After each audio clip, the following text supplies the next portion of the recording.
pemahaman manusia akan maksud al-syariah karena Al-Quran telah sempurna sedangkan pemahaman manusia yang tidak sempurna, sehingga dibutuhkan penjelasan atau bayaran sebagai tindakan penjabaran tentang sesuatu yang belum dipahami secara seksama.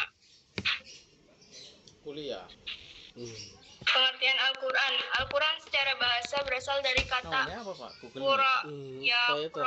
qira'atan Qur'anan, yakni sesuatu yang dibaca atau baca.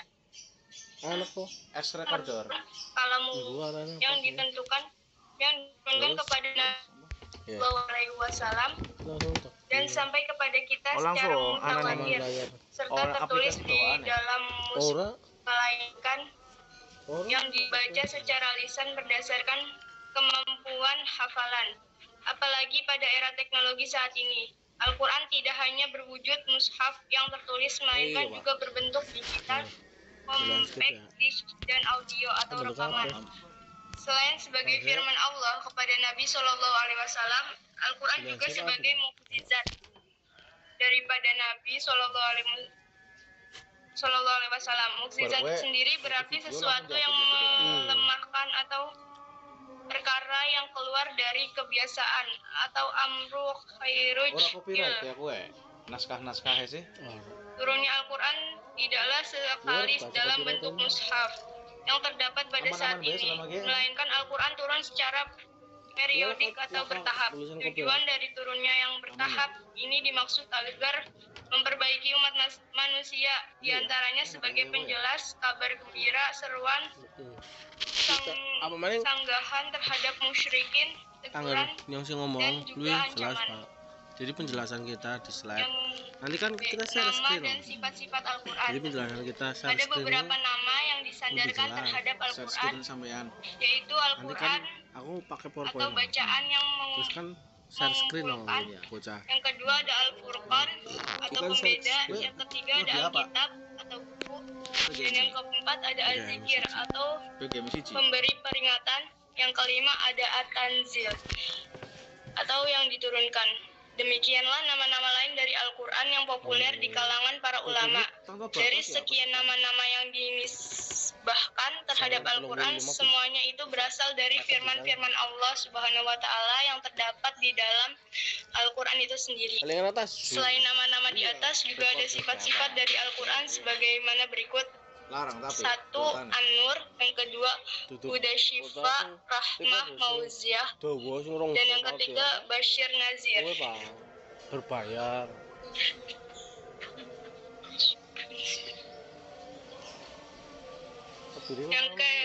Lalu C. Kandungan Al-Quran. Kandungan hukum dalam Al-Quran. Merujuk pada pembahasan para ulama, sebagian dari mereka ada yang membagi hukum yang terkandung dalam Al-Quran menjadi 3, sebagaimana pernyataan Baz-Zuhali di dalam kitab Usul Al-Fiqi Al-Islami yang dapat dikutip oleh Ernawati, diantaranya 1. Hukum akidah atau i'tiqadiyah ialah sesuatu yang berkaitan dengan keyakinan manusia kepada Allah Subhanahu wa Ta'ala dan juga kepada para malaikat, kitab Rasul, serta hari akhir. Yang kedua ada uluhiyah adalah perilaku yang berkaitan dengan kepribadian diri. Lalu ada hukum amaliyah, ialah suatu perilaku sehari-hari yang berhubungan dengan sesama manusia. Sebagai dari ulama sepakat dan dengan pembagian hukum Al-Quran tersebut yang sudah ada, melainkan dengan lainnya, yaitu tauhid, tafsir, dan hukum. Di seluruh pembagian di atas, menurut Hasbullah Talib, secara umum kandungan hukum dalam Al-Quran ada 5 bagian. Tanya. Halo.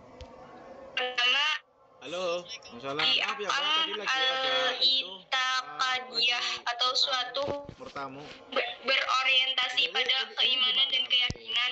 Lalu ada al-ahkam al-khuluqiyah atau suatu hukum yang berkenaan dengan akhlak.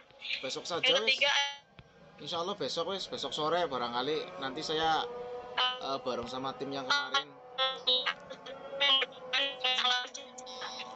Kalau mau diantar, jenengan bisanya kapan? Sekarang bisa. Sore.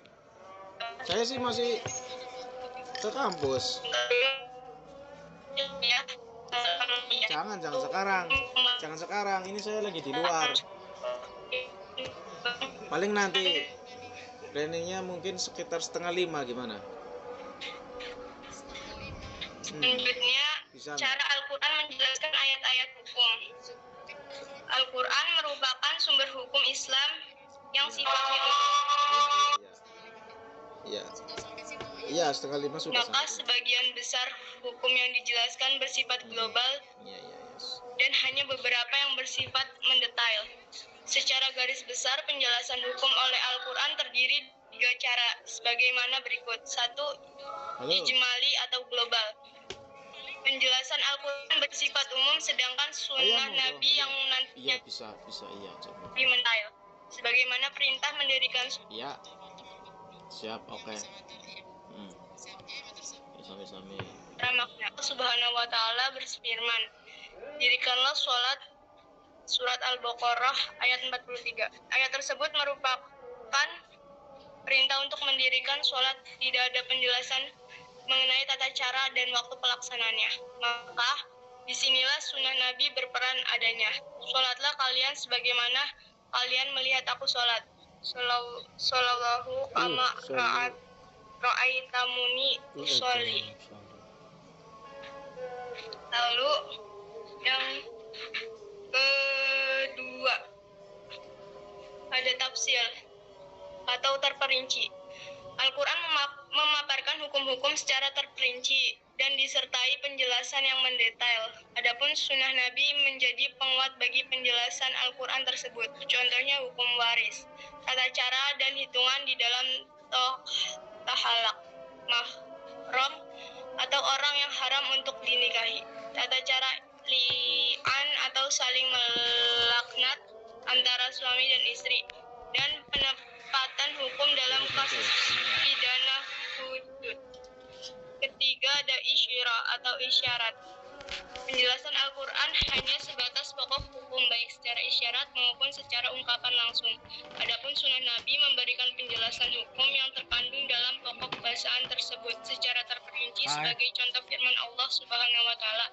Dan apabila mereka telah menjaga diri dengan kawin, kemudian mereka melakukan perbuatan keji atau zina, maka atas mereka separuh hukuman dari hukuman wanita-wanita merdeka yang bersuami.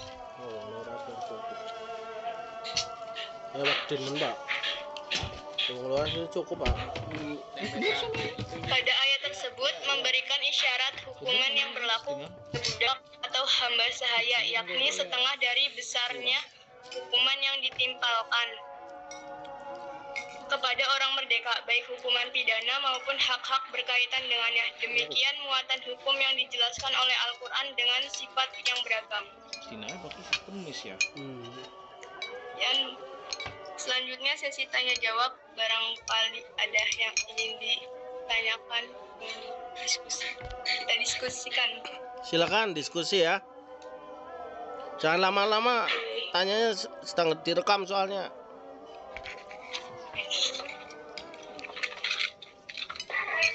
Mbak Sukma. Dalam. Assalamualaikum warahmatullahi wabarakatuh. Pertanyaan Mbak Sukma. Itu mengenai yang dari cara Al-Quran dalam menjelaskan ayat hukum. Di situ kan terdapat dengan isyarat. Oke, Mbak Sukma. Sebentar. Cara Al-Quran. Ayat hukum kan dengan Ayat-ayat isyarat. hukum. Oke, itu kan dengan isyarat. Isyarat ya. Dan apabila mereka telah menjaga diri dengan pernikahan, kemudian mereka melakukan perbuatan zina, maka atas mereka separuh hukuman dari hukuman wanita-wanita mereka yang bersuami. Maksud hadis tersebut, hukuman penuh dari wanita merdeka yang bersuami itu apa, Mbak Sukma? Enggak. dari akun kita. Ini kan terdapat setara hukuman dari hukuman wanita-wanita mereka yang bersuami.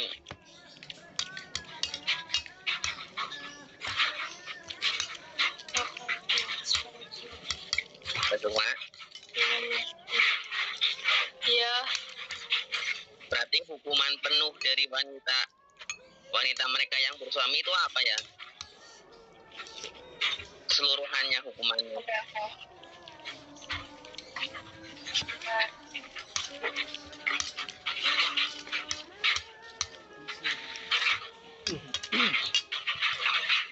Cuma Pak boleh Pak. Gimana ya? Kon kali kapirin. Ya, masuk. Iya. Ini mampir ning ka. Kuning. Lontong. Kalau piring. Mau bayar gitu ya? Iya.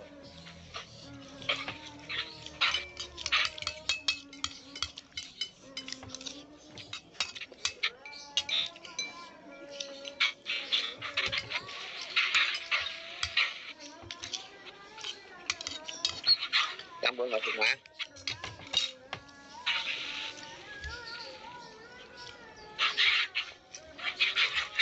Satu ginjal.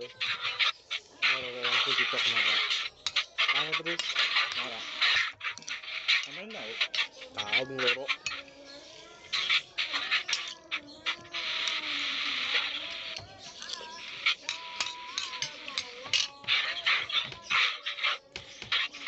Penyebabnya apa?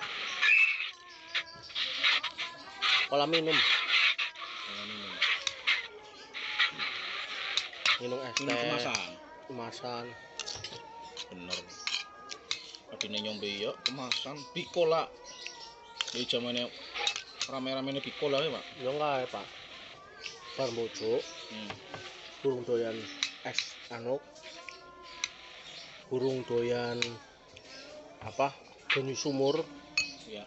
sementara kan harus dipaksa minum banyu sumur wah nunggu wani tuku galon di situ ada Pak ngarepe nyong dodol teh gelas setiap mangan teh gelas